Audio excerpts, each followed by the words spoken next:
I mean, like. All right, there we go. It's a delay. Yeah. You got it now? No, My bad. it's not You're right. live. You're live. All right, come on back. All right, for some reason, I think you guys are looking at me probably sideways. I am right side up. Don't worry about that. So now, is it working out? There we go. Now we got you, Roy. Hey, Now you got me. Now we got you. Yeah. We good. Let me make sure I got it right here in mine. There we go. Yep. There we go. Perfect. All right, cool. Okay, so those of you who are just joining us, we had a little bit of technical difficulties. I was sideways. Now I'm right side up. Want me to come in for you? So glad to have you guys here today. I got my Mac all the time, Yeah. but I don't have an iPhone. Oh, so but you have a camera on your your Mac. Yeah, but I got my phone. Yeah, is, and Doc doesn't have Android, Facebook, so none of that stuff either. Oh. it's Android. Call me. We can get something to say. He's a purist. But I do have a He Mac. started I do have a Facebook Mac thing. with a camera. I don't have kids. Okay, so Facebook. Yeah. All right. So again, for those of you just joining us, don't forget you can call in at 773-591-1690. Again, that's 773-591-1690. Today we're talking about these gun control laws and what's been perpetuated in media most recently. But wanted to make sure that you voice your concerns and you participate in the conversation. Not to forget to mention, this show is being sponsored by the Chicago Teachers Union Foundation. We're very happy for the support that they provide to teachers, families, and students and communities. Big thanks to Lavinia Owens and Ms. Gervais Clay and Carmen Charette. And you can also catch us on iHeartRadio, all right, on WVON 1690 AM. Download the app, iHeartRadio, especially if you're about to go travel and get in your car and your vehicle. Oh gosh. It's about to go. I got you. I'm watching. Turn it up.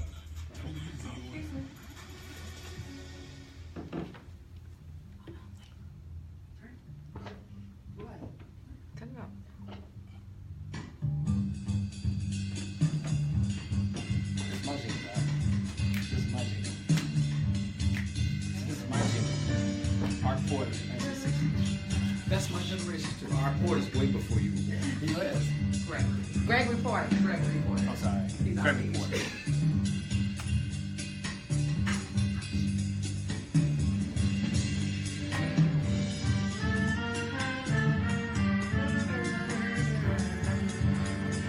You're listening to Walking the Talk with Roy Walker. Now here's your host, Roy Walker. Good morning, Chicago. How are you all doing today? Welcome to Walking Talk with Roy Walker, where we have more in the conversation. Brother Titus, thank you very much for bringing me in. We missed you last week.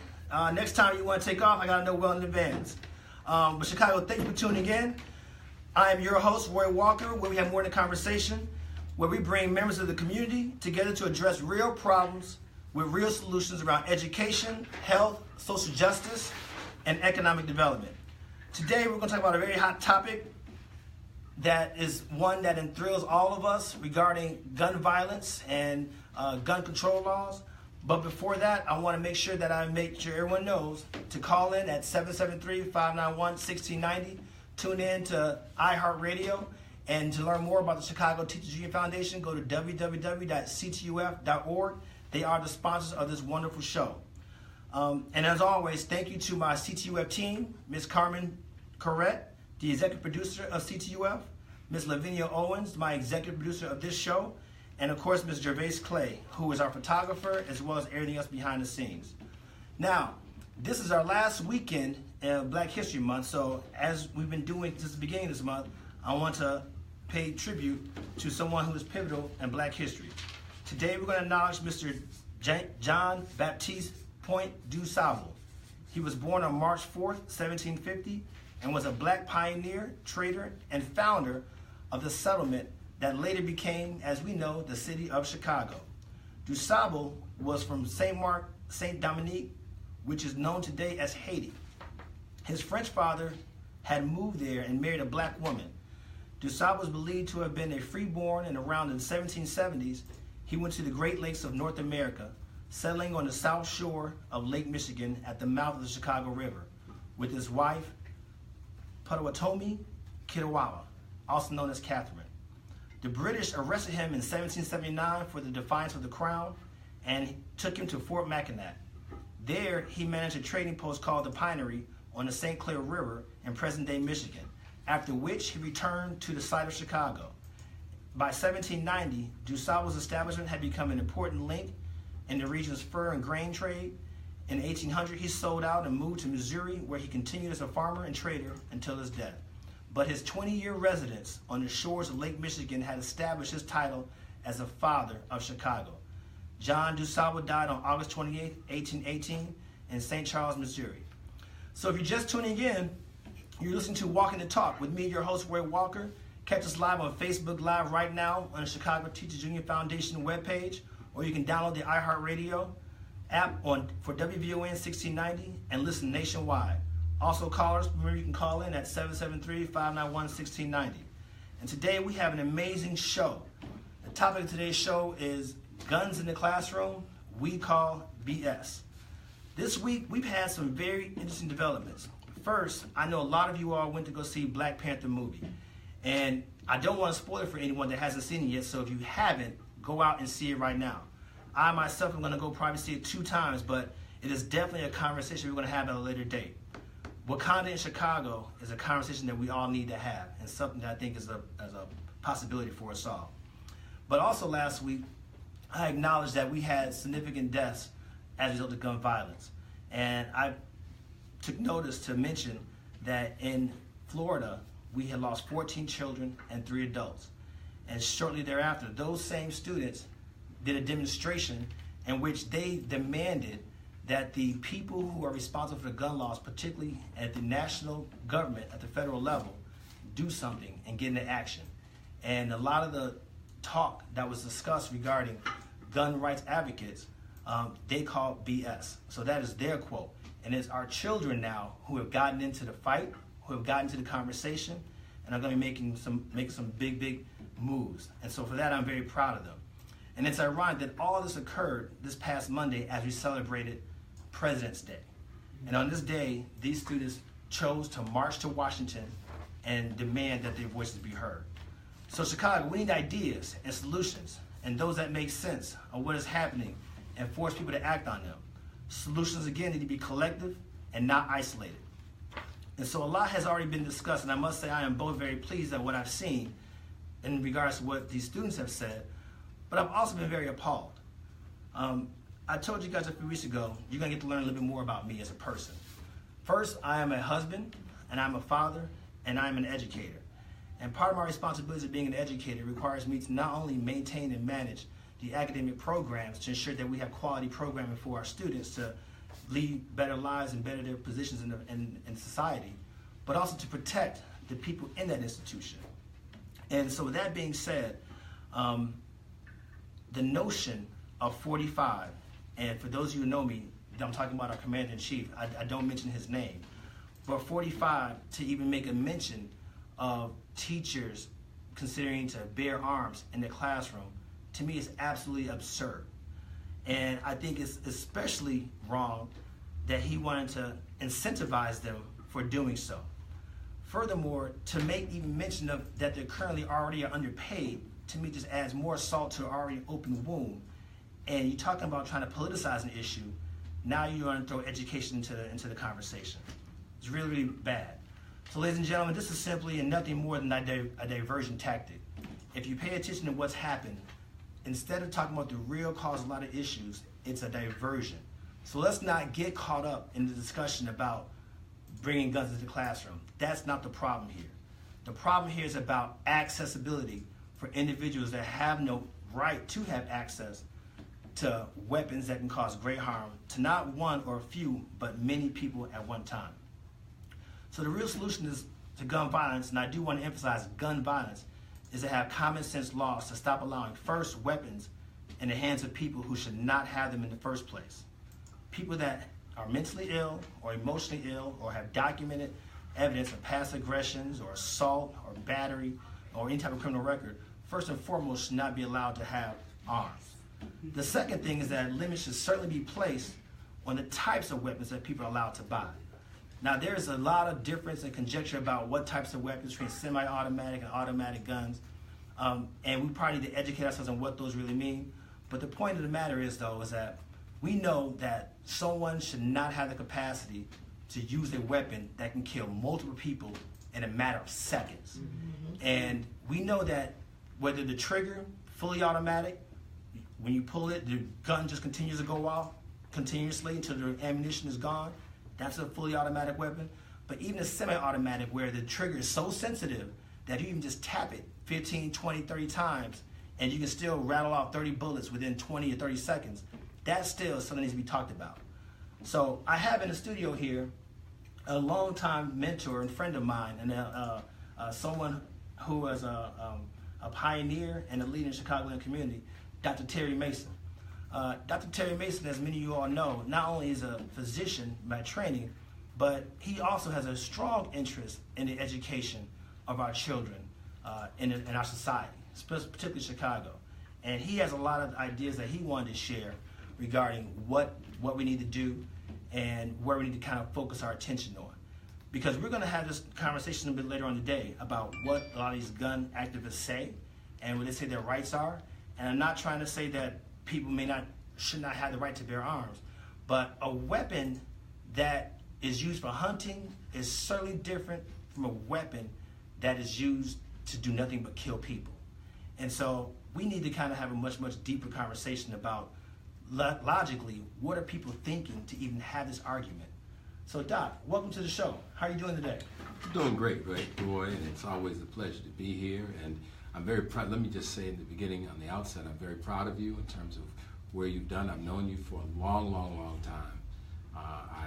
I've watched your career. I've watched it develop over time as you matriculated from doing some things on your own, and in terms of fitness and what have you, and your role that you always played in fitness, and the role that you played with us in the Center for New Life, something that we did. I think it was a little ahead of its time, and the program that you helped put together for the Chicago Public Schools, for the students in the Chicago Public Schools, the health program that was, I think, done over at DuSable. And so there were a lot of things, and I'm really proud that you're having this show and this conversation. Let me begin by saying that I totally agree with you that the 45, and I can say his name, our president, is or what they call him, the President of the United States. What do they have? They have an acronym for it. But at any rate, one of the things that we have to do is understand that he is a master of diversion. He is a master at trying to control the narrative. That is what he does. And he wants to always have the narrative that he can control. So if it's not a narrative that he can control, he's going to change it to one that he can control. So this diversionary tactic of talking about teachers, teachers are not policemen. No, teachers are not members of the National Guard. Teachers are not trained to teach. And they're certainly not trained to kill.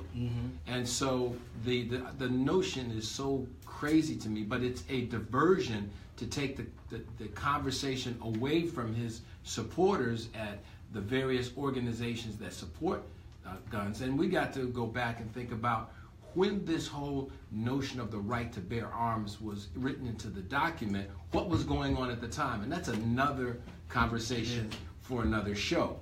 But it's certainly not the conversation that we have today. And so to think about having, and you know, guns are the things that are the instruments that people use. And there's no question that these weapons of mass destruction need not to be present and able to be bought by anybody, in my opinion. I don't support anybody being able to buy, or they should be allowed to be sold to anyone, because there's no reason. Even if you're a hunter, you don't need an automatic or one of these assault rifles to do your hunting. So I think that it's timely you're having this conversation. I agree with you, and I also wanted to applaud what you said about the students. Having been one of those rabble-rousing students myself during the 60s, and we have to remember that even though you kept talking at the beginning of the show about Black History Month, well, our history is the history. We don't have a month. the history of black people is the history. Indeed. It's because we are the originators. We are the mother and father of all civilizations. So if you did a genetics test on most people, you will find so-called African ancestry in most people, even people that don't even look as though they have anything black in them. So we need to understand that our history is not relegated, certainly as at the point of its origin, in slavery. Yeah. That is another diversion. Yeah. That's crazy that we do that when we have a history that goes way beyond that. So I applaud what you're doing. Sure. Well, and that's the reason why I wanted to later have this conversation around Wakanda, because, when you look at that Black Panther movie, it talks about the roots of civilization and a lot of the technology, the science, the engineering, the culture that kind of came from that cradle. And bringing back the conversation to this topic today right now, some of these gun laws, I think, were actually rooted because when slavery became free, that's when we started first seeing the first ban on some weapons. So the first legislation that did pass as far as trying to limit guns came as a result of slaves being free, because many of the slave owners at that time knew that they had something to be scared about and be worried about. So it was a topic that started probably in the wrong place to begin with, and now we kind of have a little more current conversation. What's also very interesting, though, is that in lieu of having the teachers bear weapons, and we don't even talk about if I'm a teacher and I chose not to, would I am I comfortable with my colleague carrying a weapon as well? But the security officer in this instance at the high school was armed. He was there and did not want to go in. So securing, arming the schools may not even be the solution.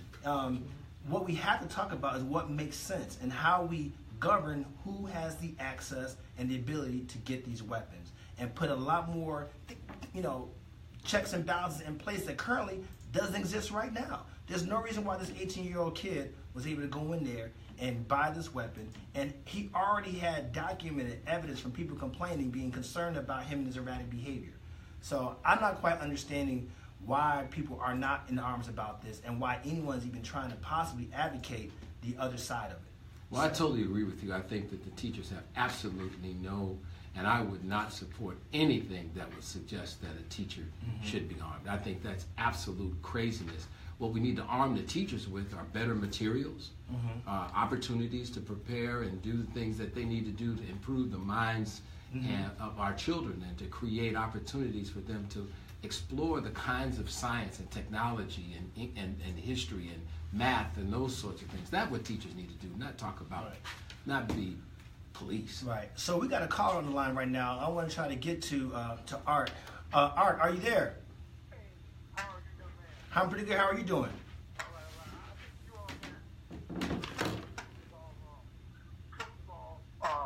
Black people don't have the kind of guns white folks have. That's number one. So when they do this gun law, remember, white folks already purchased pretty much 90% of what they're going to have. I don't think it's wise for black people to sit around unable to protect themselves. And I know people going to use the thing, and white folks come after you who ain't got enough guns, but at the end of the day, I want them to protect myself to the best of my ability. So if I'm dying protecting my family, that's what will happen. But I'm not going to die and let somebody run over. Second of all, I'm not sure why we're so concerned with what's going on with white folks when it comes to people shooting up their schools, all that. When black people shooting black people, white folks have decided it's going to change any gun laws to protect black people from what's going on in the community. So to me, I don't think this is a fight that we have anything to do with. We need to focus on our community and our families and make sure we're not shooting one another. But trying to find out about guns, I don't even think that's going to make good sense, because this law has nothing to do with us. They're trying to change the law to make sure that black people right now don't have any weapons to protect themselves. Thank you, Art, for that call. And it's exactly the kind of reaction I was expecting to have, because we know that a lot of people out there do believe in actually owning and bearing arms. And let me be clear. I'm not saying that I don't believe that people should have the right to own a weapon, to own a gun. My concern is just how and the process for them to obtain one. You are absolutely right that, and let me back up for a minute. I disagree with you.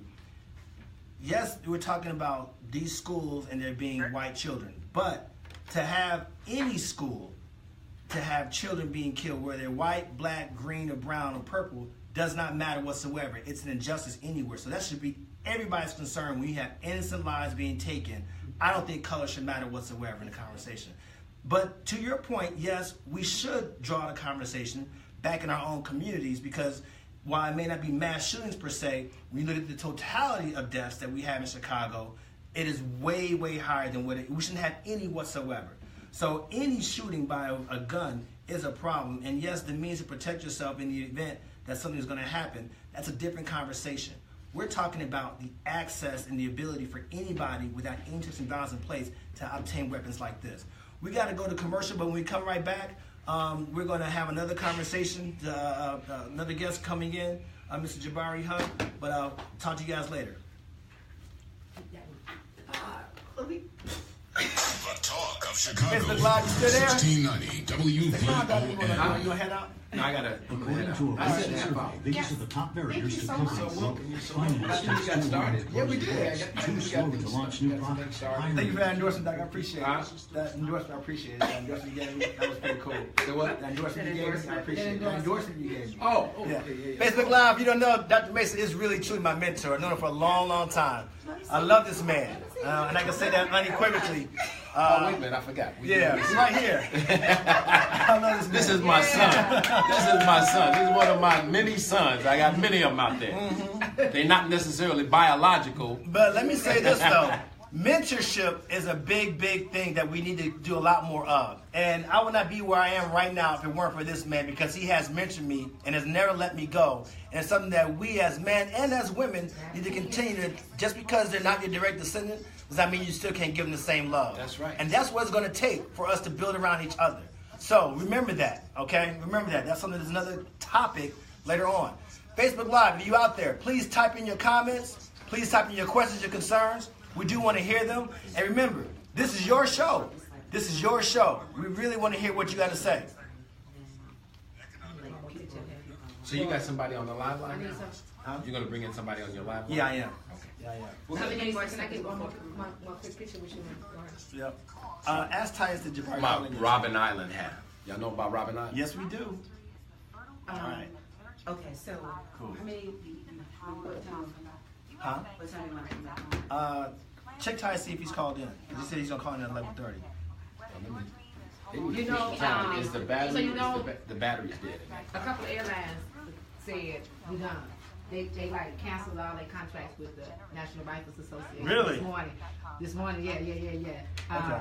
But I'm just saying the other thing that I would United- say is that United student and- activism is what it's all about. Yeah. I Yeah. should say something about that. Yeah, you should. Yeah. Because I want to Yeah. talk about that too. The student activism, I got to talk about as a student activist myself. Yes. Yeah, I think that's important because we at the precipice of some real change right now. Unfortunately, it's taken 45 to be in place. For Well, us that to was get his in action. purpose. Yeah.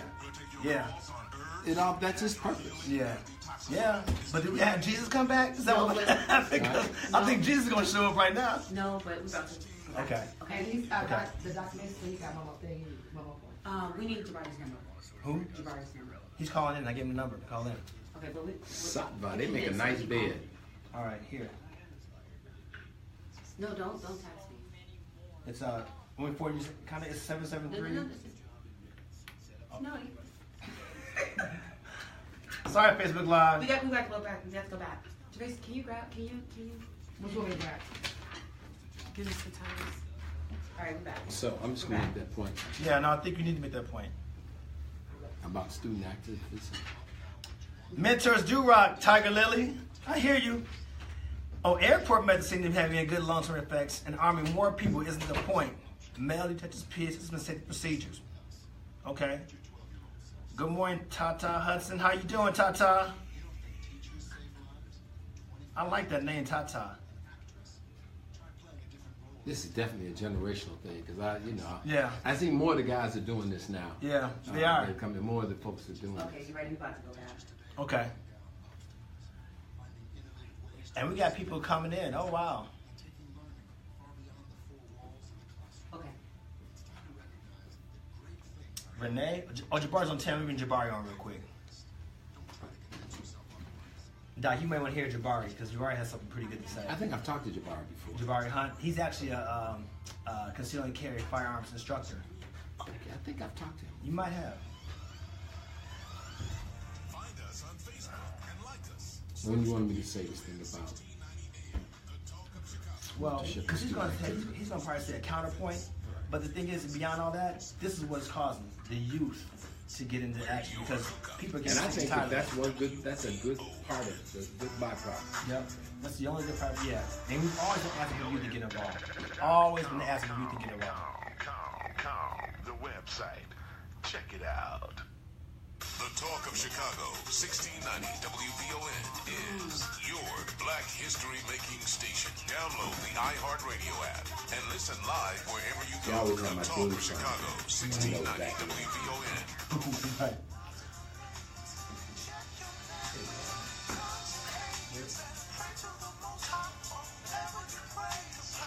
All right, welcome back, Chicago. Here we are, WN 1690. Don't forget to get in the call, 773-591-1690 on iHeartRadio. We're talking about gun control, and we call BS. On the phone, I have Mr. Jabari Hunt. Jabari, are you there? Yes, I'm here. How are you doing? Jabari, why don't you go ahead and let the audience know who you are a little bit, and then kind of speak about your point on this topic. Okay, so my name is Jabari Hunt. I'm a certified firearm instructor.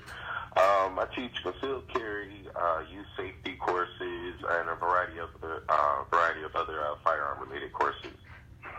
Okay, all right, very good. All right, so what's your thoughts about the notion of more gun protection laws and putting more barriers and checks and balances in place for people to have access to weapons?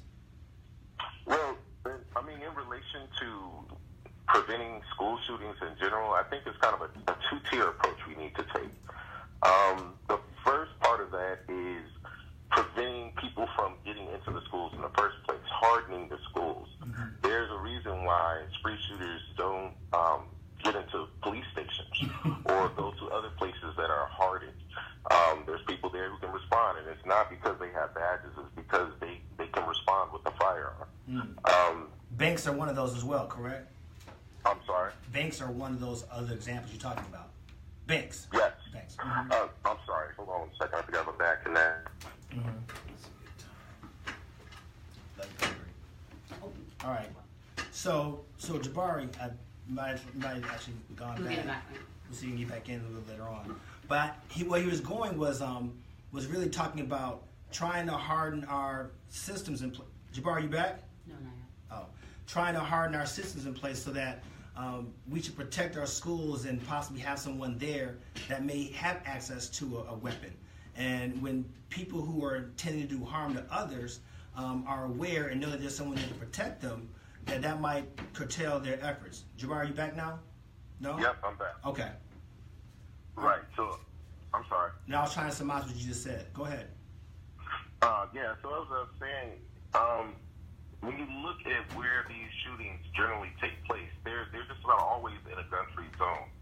So making a school someplace that's not necessarily a gun-free zone, at least an area that is much harder to penetrate in order to commit these acts, that is going to be a much better deterrent. Right, but Jabbar, but to that point though, this school where it happened just now recently, we said earlier, had a armed security guard there who froze in the moment. And is it possible that shooter did not see them there? I'm sure he had to know he was there because he was a former student there. Right, for sure. And that guy, in my opinion, he just wasn't built for that job. Okay. And going to that point about hardening the schools, and it kind of hits directly at what you guys are talking about as far as teachers being armed. I don't necessarily believe that that's the best option. That would mean teachers would have to go under a lot of training and stuff and have a lot of burden on them that is probably unreasonable. Yeah. Especially considering that there's options available. There's plenty of security companies, off-duty officers, veterans, people who are qualified to do security at these places readily available. Yeah. But, we're talking about, honestly, militarizing our schools to an extent. I mean, having just weapons on school campuses is something that's troublesome. And it makes, I think, parents, kids, everybody's going to be uncomfortable with the notion that now we have to go this far and have weapons on the school premises. What's happening in society? Something has to change, and I can't believe that we kind of gone this route. And the thing about it is that, yes, you know, we're talking about guns, and maybe if someone wants to do bad, we took guns away from them, then it may go through other means. So I get the point where some gun rights advocates say that whether it's a gun or not, they're going to do something different. But I don't know if this is necessarily the solution. I think that we have to figure out how to get weapons out of people's hands. Right. It's definitely a sad state of affairs that we're in. I kind of equate it back to the airline industry. Years back, you could freely go as you pleased on any airplane that you wanted to without being checked or anything. And then hijacking started, bombing started, things like that. So they had to do exactly that. They hardened the airports. Yeah. It's sad, but it's a reality that we live in right now. Yeah. And I think that should be the number one thing we do outside of further gun control. The gun control debate is a separate thing. While we're debating that and what should be done and what shouldn't be done, the schools can be hard. That can be done now. That's not something that takes an act of Congress to change or anything. That we can start implementing those measures now. Right. Going back to the firearm debate, though I am pro-gun, I am pro mental health checks being done and those people being put on a list. I appreciate that, Jabari. So that's good. And like I said, I mean, I'm not one to say that, you know, people should not have the right to own a gun, but again, the fact that you said that we should put more checks and balances in place, and I know that whole mental health thing as far as variants of the diagnosis of that person's mental health state is something you got to figure out, because if you're just, you know, anxiety because you don't like to get in car accidents, you know, compared to somebody who's anxiety all the time because they're just paranoid in life, those are two different types of mental illnesses. And I know that's another topic that the gun advocates talk about, why they're afraid to do those background checks. Hey, Jabari, I got to get another call, but thanks for calling in. I really appreciate it. Thank you. I appreciate you having me. All right. You know, one other thing, Roy, that on this whole thing about mental health, this country is abysmal in its support for mental health activities, behavioral health activities. Yeah. So if we're going to talk about that, I think your mic is dead, Doc.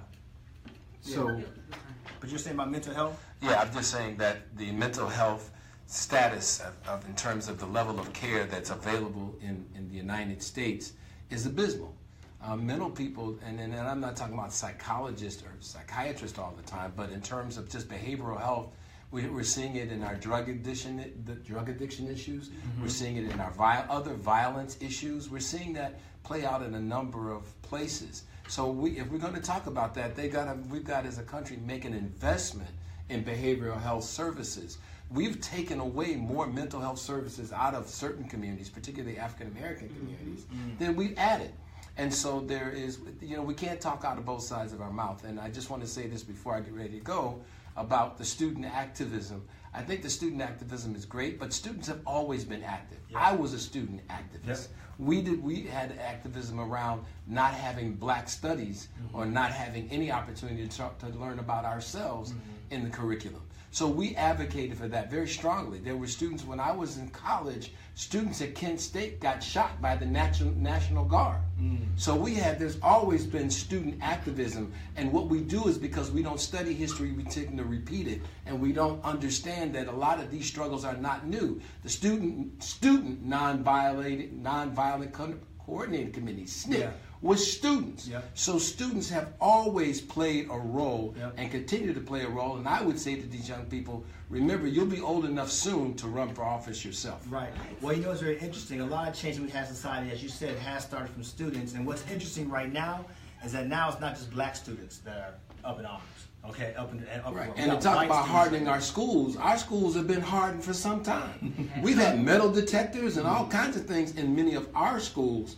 So perhaps maybe one of the things that could be done if people are concerned is maybe you need to put metal, because if you walk in through the metal detector, I can't imagine that it wouldn't go off if you had weapons or something in your possession. Right. So I mean, there are a lot of things that we can do besides trying to give teachers an additional responsibility for which we do not we do not train them for, Yeah, and they have enough problems right now. Overcrowding, overcrowding, too many students, kids in the classroom. meeting the standards.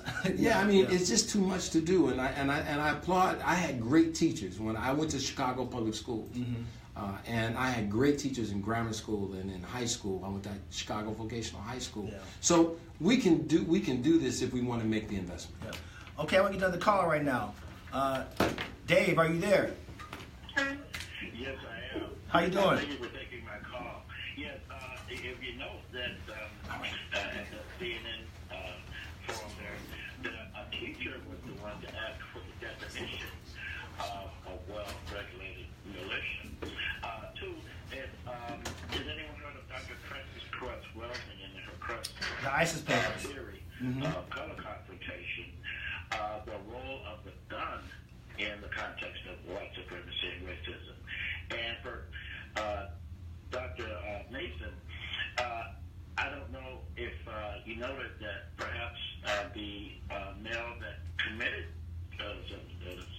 allegedly committed the act, might be perceived as non-white, but more so if you noted maybe just, it's kind of hard to tell, were there any symptoms or characteristics of fetal alcohol syndrome? And so those are my three kind of things, that the teacher and Dr. Frances Cress-Welsing, and the role of gun in the context of white supremacy, and the perhaps non-white male showing fetal alcohol syndrome characteristics in terms of controlling behavior. Some of the attendant things that he's supposed to go through. And thank you very much. I appreciate it. Sure thing. Thank you, Dave. Dr. Mason actually had to leave out, so he won't be able to comment on the fetal alcohol syndrome. But of course, knowledge thereof of someone's pre-existing conditions or defects that might have happened at birth is something that we could measure. But then you're talking about now the government having access to a lot of information, a lot of medical records for students who are born with these kind of issues. That makes the topic even more debatable, and it's probably going to be able to make change even just that much more difficult. Got another call right now. Renee, you're on the line. How are you doing today? Welcome to Walking the Talk. Hi, I'm doing fine. I hope you are too. I'm a teacher, and I would hate to have the responsibility of having a gun. I'm in a classroom because I want to help students and not to hurt them. And I think most teachers wouldn't want to hurt their students, even if a student had become violent. I would hope that somebody else could get the situation under control. And as far as someone my size having a gun, if there was an unruly student who had flipped out, he would probably take the gun from me, shoot me, and shoot other people. So we need less guns, not more guns. In fact, I think we need no guns.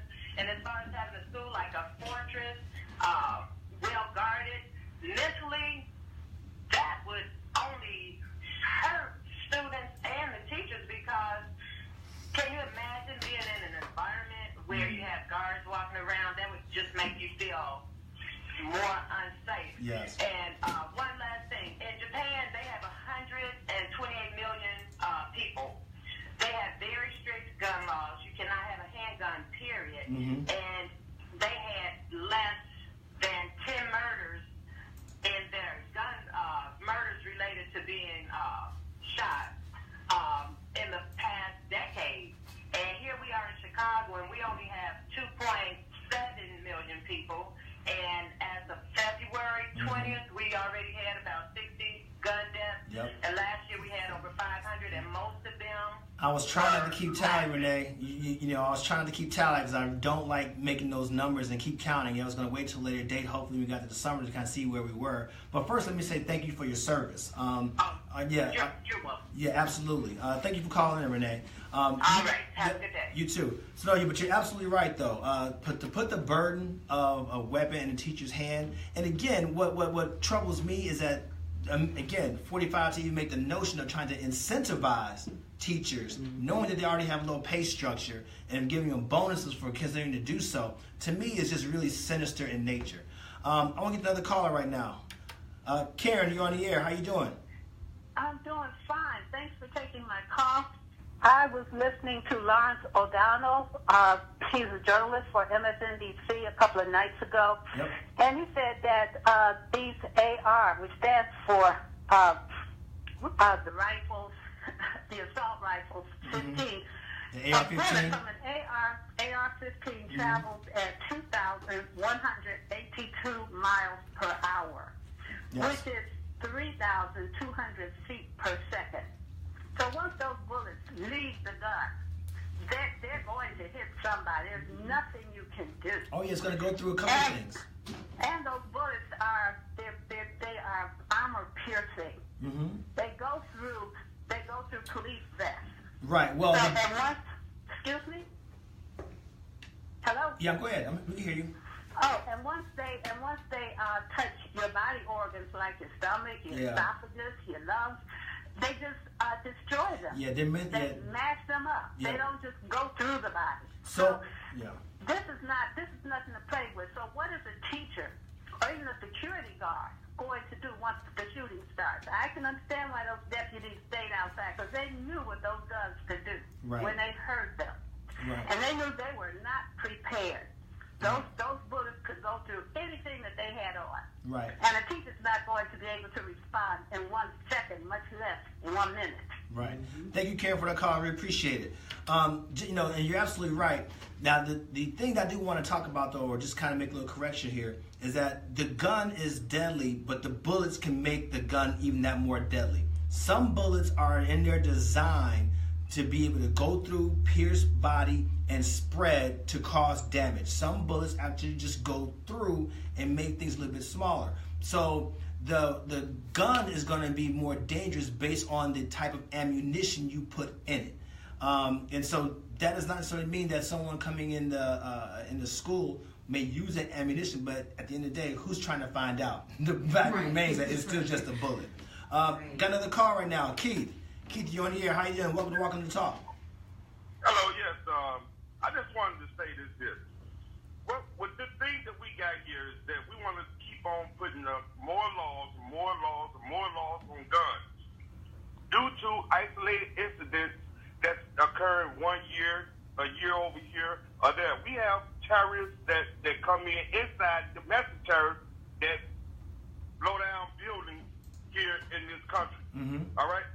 We need to arm our teachers, those who want to be armed. We need to arm them so that as soon as one of these radicals decided they want to come into school and try to eliminate a bunch of innocent children, that they could be eradicated easily. Right. But Keith, think about what you're saying, though. The only thing that laws is going to do, what we're trying to do is trying to get rid of the Second Amendment. That's what we're trying to do. But if we get rid of the Second Amendment, then we might as well get rid of the 13th Amendment. We might as well get rid of the First Amendment. Keith.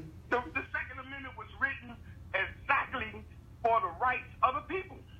Creed, I don't disagree with that. However, I disagree with the notion that we need to arm our teachers. You just heard a teacher a moment ago that just said that she does not want to have that responsibility of trying to actually manage a weapon, having it in the classroom, understanding that especially if she's 120 pounds, teaching juniors or seniors in high school, these kids nowadays are huge. Let's be real.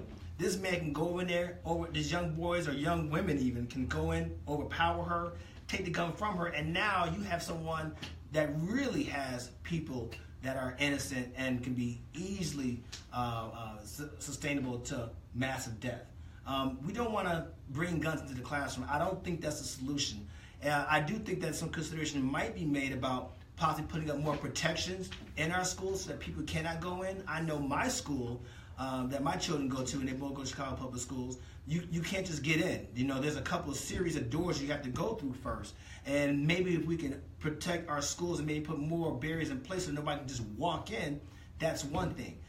The other thing, too, is maybe we can scan people as they come in. I mean, the technology is there for us to scan somebody to come in without even having to go through a metal detectors, per se. So you can see what they have on them. We do it we do it at the courthouses. We do it at the airports.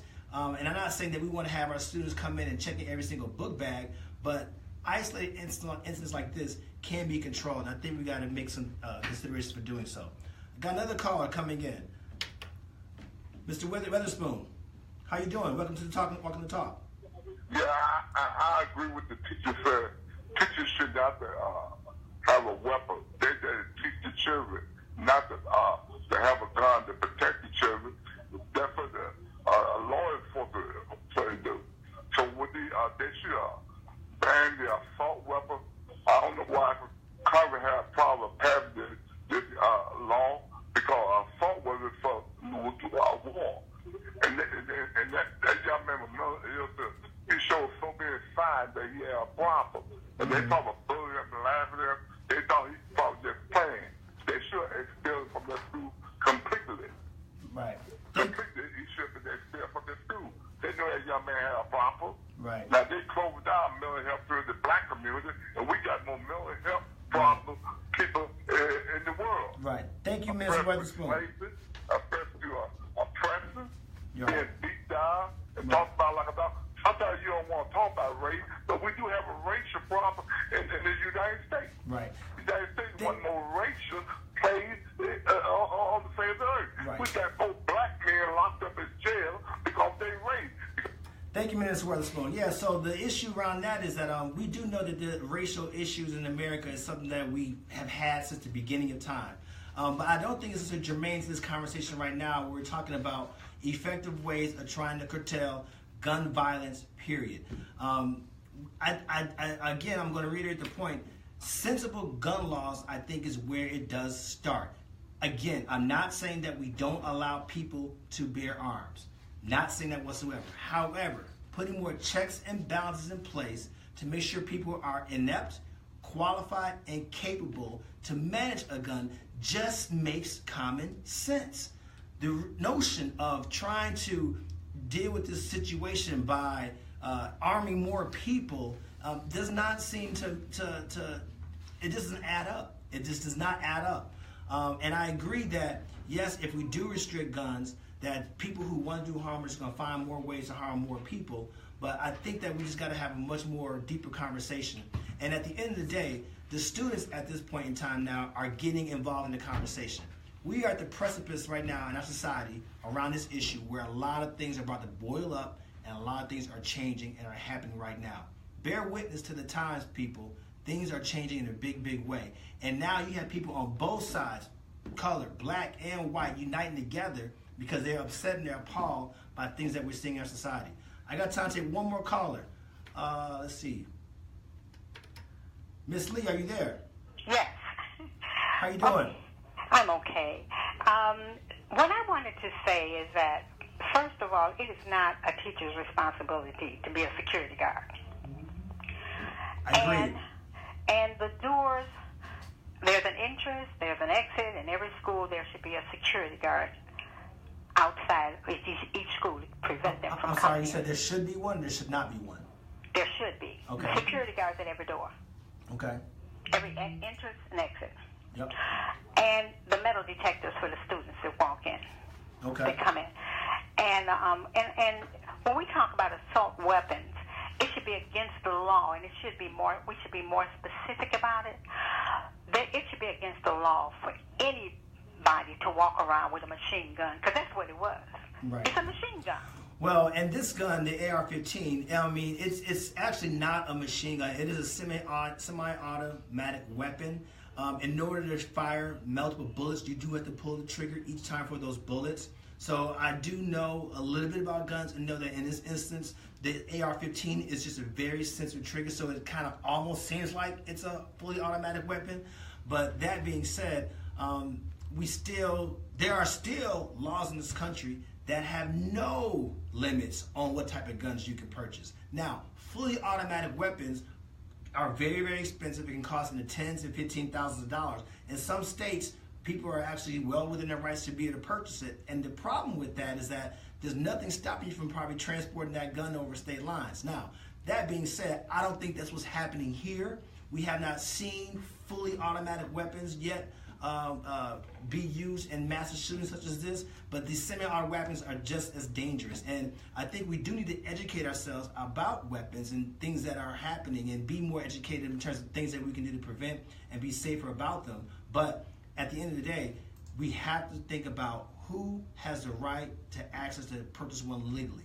By the way, it is estimated right now. Oh, and thank you, Miss Lee. I'm gonna let you go. Okay. Thank you. Right now, it is estimated that there's about 270 million people, 270 million guns in this country. The reality is that the estimates of those are much, much lower. What we have to consider is that 270 million guns that we have right now, that was when we were actually keeping serial numbers. That is not taking into account people who are creating their own guns, because there are people who know how to manufacture their own guns, nor the guns that existed before we started putting serial numbers on them. So those numbers, and I was talking to Mr. Jabari Hunt earlier, who is a gun expert, obviously, that we really can think about almost 300 million guns that are existing in this country right now. So this is a very, very hot topic. We don't have a solution at this moment in time, but I think that sensible gun laws is somewhere we have to start. People, get involved, get into the conversation. Call your lobbyists, call your elected officials, let them know your concerns. Having the conversation solely within ourselves and on this radio show is not enough. We have to kind of get involved in the process to eradicate change. So that being said, so remember, this is a show that's about you, Chicago. It's about you and your concerns. We really want to hear from you and understand what your thoughts are and other ideas that you have maybe in the future. This is Walking the Talk, where we do have more in the conversation. We are looking for people and organizations that are out there doing real things to solve real problems. This show is sponsored by Chicago Teacher Junior Foundation. And again, I want to thank Ms. Lavinia Owens. I want to thank Mr. Gervais Clay. I want to thank Carmen Corrett for allowing this show to happen. And we will talk to you guys very soon next week on WVON 1690 AM and iHeartRadio. Walking the Talk. Take care, Chicago.